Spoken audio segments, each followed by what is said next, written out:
the paranormal war room, the legends arise. We're diving deep down where the truth never lies. Diving deep down where the truth never lies. Unravel the mysteries, let the stories unfold. This beat, these tales are daring and bold.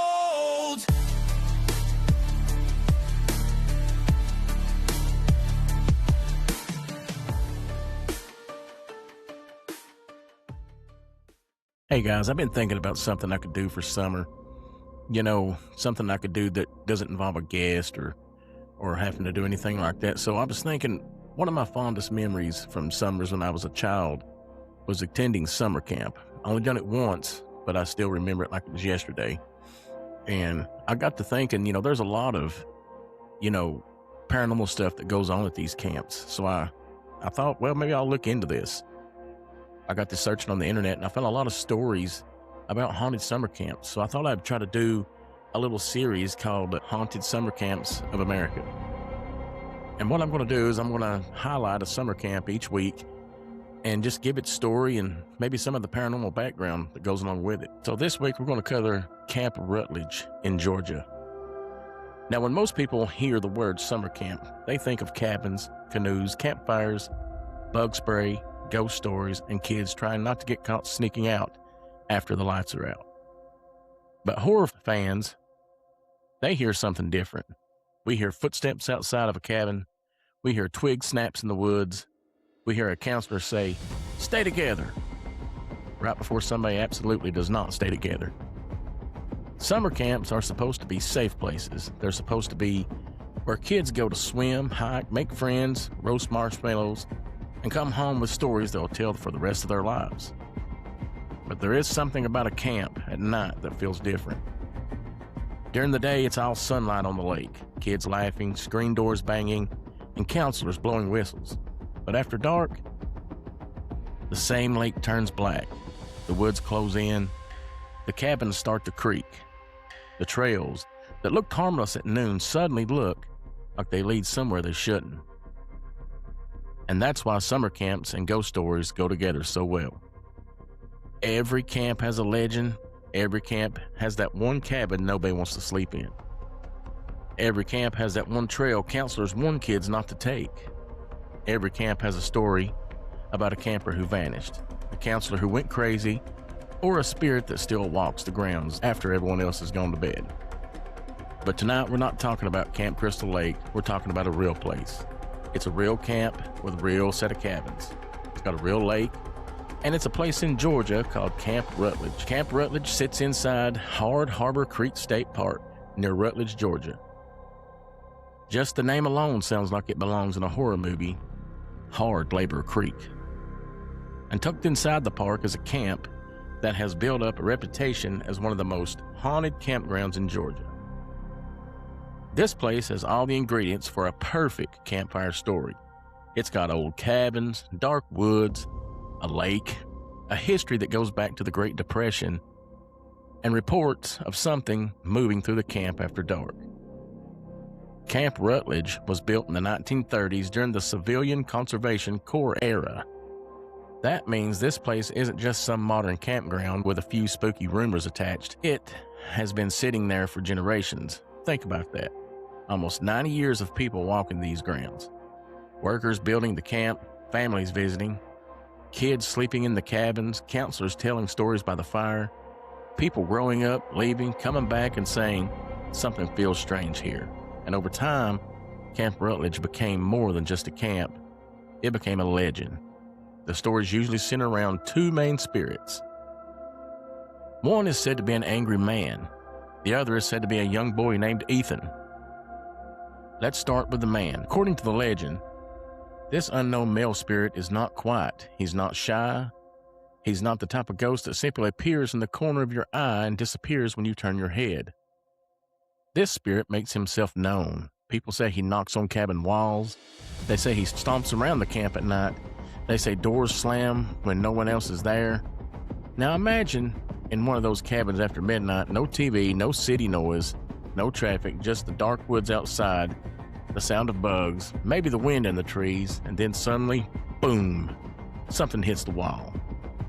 not a little creak, not a branch brushing against the side, a knock, a deliberate knock.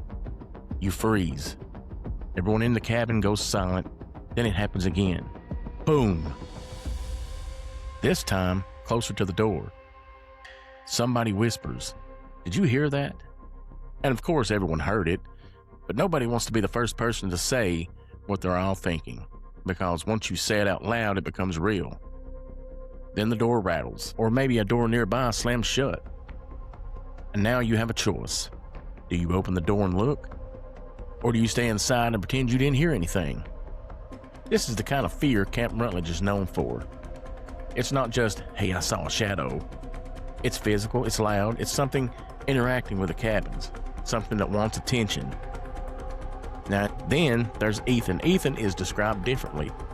He's not usually talked about as angry. He is said to be more playful, more childlike, more mischievous. And in a way, that may be even creepier, because an angry spirit makes sense in a ghost story. An angry spirit has motive. Maybe it wants people gone. Maybe it's protecting something. Maybe it's trapped. But a child spirit at a summer camp, that gets under your skin. Because camps are full of children's voices, laughter, running footsteps, singing games, doors opening and closing, beds creaking, whispering after lights out. So how would you know at first that one child's voice doesn't belong? How long would it take before you realize the giggling outside your cabin window isn't coming from any camper on the roster? How long before you realize the little footsteps running down the porch stop right outside your door and nobody's there? That is what makes the story of Ethan so unsettling. He fits the setting too well. At a summer camp, the ghost of a child doesn't feel impossible. It feels like he could blend in. Maybe that's why people keep telling the story. Maybe that's why Camp Rutledge stuck with so many people. But the story gets even stranger when you look at the surrounding land. Hard Labor Creek State Park is beautiful, but it has a heavy history. The park's name is believed to come from the difficult creek crossing or from enslaved people who worked the land. There's also Lake Bentley nearby, named after a family said to have been killed in the area in 1813. Now, we have to be careful here. Not every ghost story has a clean historical explanation. Some legends grow because people want to connect modern hauntings to old tragedies. Sometimes a good story gets repeated so many times that people start treating it like proven fact. But for a podcast like this one, that's where the mystery lives. Because whether the haunting is connected to old violence, the camp's long history, or just decades of fear building on itself, people continued to report strange experiences there. And then came national attention. Camp Rutledge was investigated on ghost hunters in the episode called Camp Fear. The episode brought the stories out of local legends into paranormal TV history. The investigation reportedly included strange movement in the woods, flashing lights near the cabins, and an audio that sounded like a voice saying, "Trust me." Now let's stop right there. Trust me. That is one of the creepiest phrases you could hear in a haunted camp. Because at a summer camp, trust is everything. Kids trust counselors, parents trust the camp, campers trust that the person calling their name in the dark is somebody they know. But what happens when a voice in the dark says, "Trust me," and you don't know who said it? Would you? Would you trust it? Picture this scene. Investigators are walking through the camp at night. The cabins are dark, the woods are wrapped around them, the lake is nearby, black and still. They're listening, waiting, asking questions into the silence. Is anyone here with us? Nothing. Can you make a sound? Maybe a branch will snap. Maybe something moves just right out of sight. Then later, when they review the audio, there it is. A voice. Not screaming, not threatening, just a phrase. Trust me. That's the kind of evidence that sticks with people because it doesn't explain itself. What is a spirit? What is radio interference? Was it a living person nearby? Was it someone on the crew? Or was something in the woods answering back? That's where Camp Rutledge becomes more than just a haunted campground. It becomes a question. What is actually happening out there? Now, one thing I love about this story is that it feels like it belongs in two worlds. On the side, Camp Rutledge is a real location with a real history, It's part of a state park. People can visit the park. People can camp there.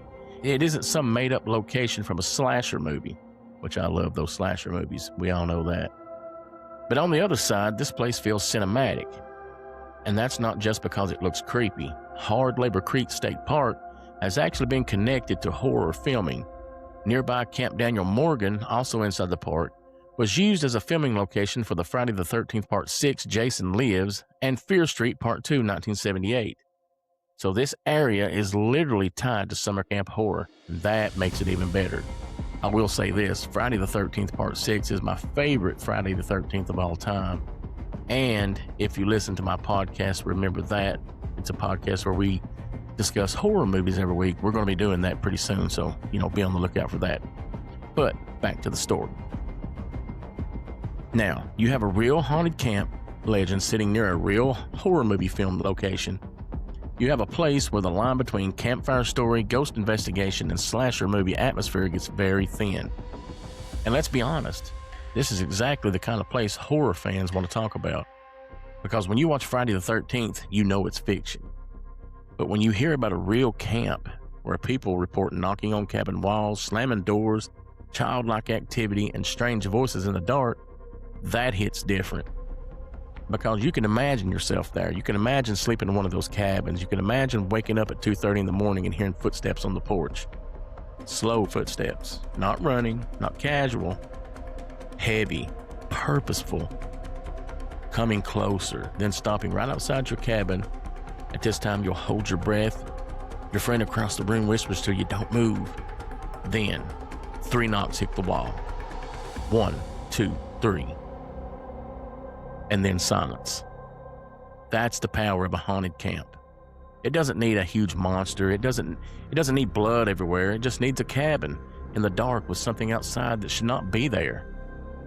Now let's talk about the 2 spirits again, the angry man and Ethan. The angry man feels like the guardian of the camp's dark side. If the stories are true, he doesn't want to be ignored. He uses sound. He uses force. He slams, he knocks, he stomps. Maybe he is trying to scare people away. Maybe he's warning them. Or maybe he's just tied to the land itself. Or maybe he is simply what happens when a place absorbs enough fear over enough years. That's one of the theories people talk about with haunted location. The idea that a place can hold energy. Think about summer camps. Every summer, hundreds of emotions pass through them. Excitement, homesickness, fear, friendship, first crushes, arguments, loneliness, kids crying because they miss home, counselors exhausted after midnight, campfire stories told over and over, screams during games, screams during pranks, and screams during ghost stories. Now, what if a place like Camp Rutledge holds on to that? What if the cabins remember? What if the lake remembers? Heck, what if the woods remember? And what if, late at night, when the camp gets quiet enough, some of that old energy starts playing back? That could explain footsteps, that could explain knocks, that could explain voices. But then we get to Ethan. Now, Ethan feels different. If the angry man is the warning, Ethan is the invitation, a child spirit. A child spirit at camp could be lonely. Maybe he wants to play, maybe he wants attention, or maybe he doesn't understand that he scares people. That's what makes a child ghost stories so complicated. They're creepy. They're also sad because if Ethan is real, then who is he? Was he a camper? Was he connected to the land before it was a camp? Was the name added later by people trying to make sense of activity they couldn't explain? At this point, we don't know, and that's important to say. There's a lot of folklore here.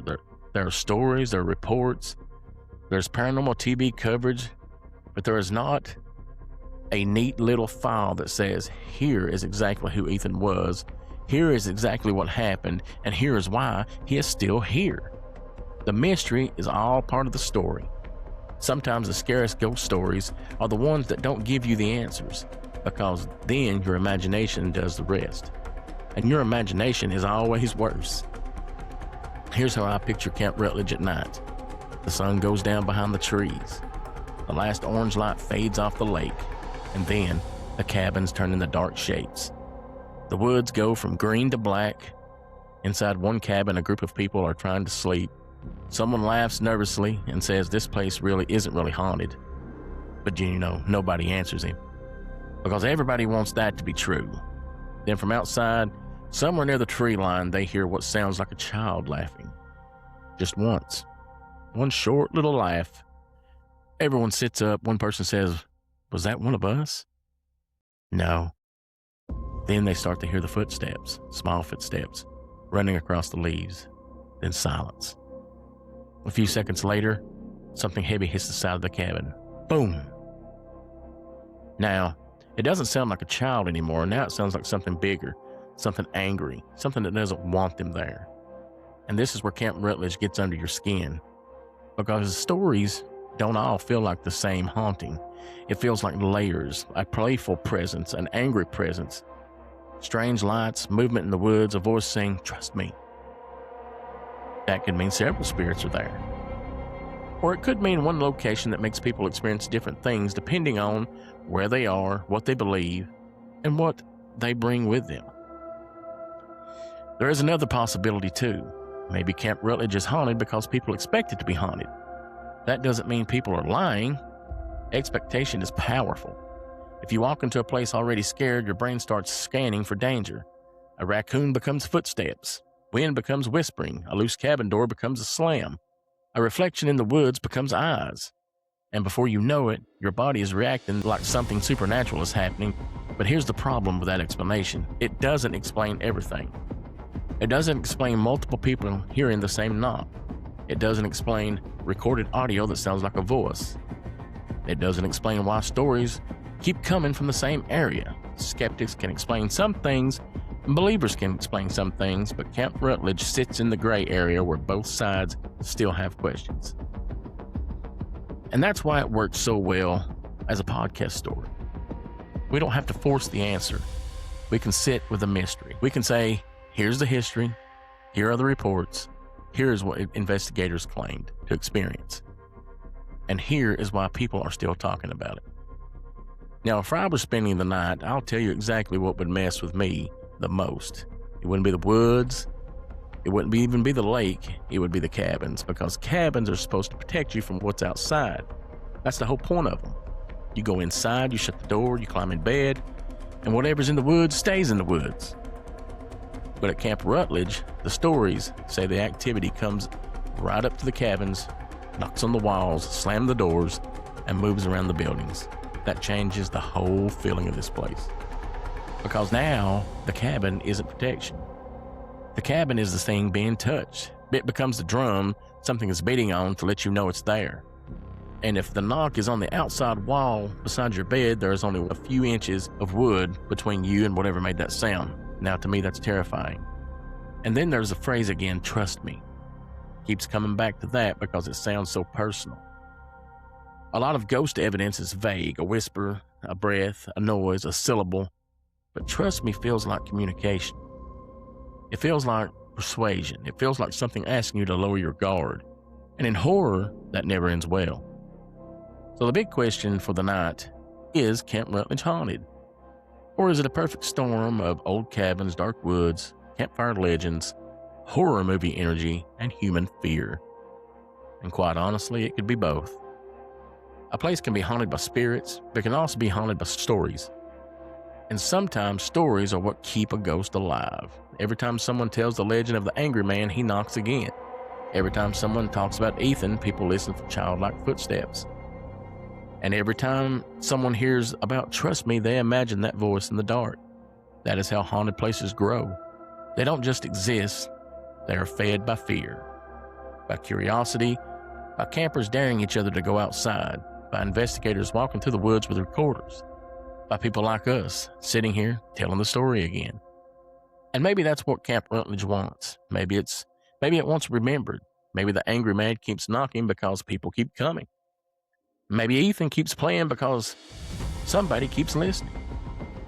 Or maybe somewhere deep inside Hard Labor Creek State Park, there's still something moving between the cabins after dark. Something old, something patient. Something's waiting for the next group to arrive, waiting for the fire to burn low, waiting for the last flashlight to click off. waiting for someone to whisper, "Do you believe in ghosts?" And then that's Camp Rutledge, a real summer camp, a real Georgia legend, and maybe one of the closest things America had, a real-life campfire haunting. And that's the story for today. I hope you guys have enjoyed listening to this. I find summer camps absolutely fascinating. And if you guys like this, I'll try to do one each week throughout the rest of the summer. So until next week, this is Haunted Summer Camps of America. Talk to you guys soon. The unknown awakens, hear the echoes grow loud. We're diving deep, join the curious crowd. In the paranormal war room, we take flight, bringing the spooky vibes, shadows and light. With every beat, the legends we explore, unleashing the spirits. We're ready for more.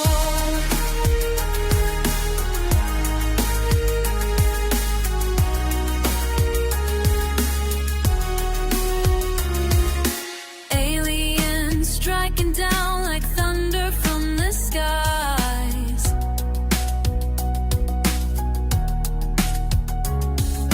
Cryptids lurking near, in the darkness they rise. Paranormal tales that will twist your mind. Tune into the mystery, leave the norm behind. In the war we fight with the strange insight. Unveiling truths in the paranormal war room. We take flight, bringing the spooky vibes, shadows and light. With every beat, the legends we explore, unleashing the spirits. We're ready for more. So hit that subscribe. Don't be left in the dark. Join us in the war, let's make our mark.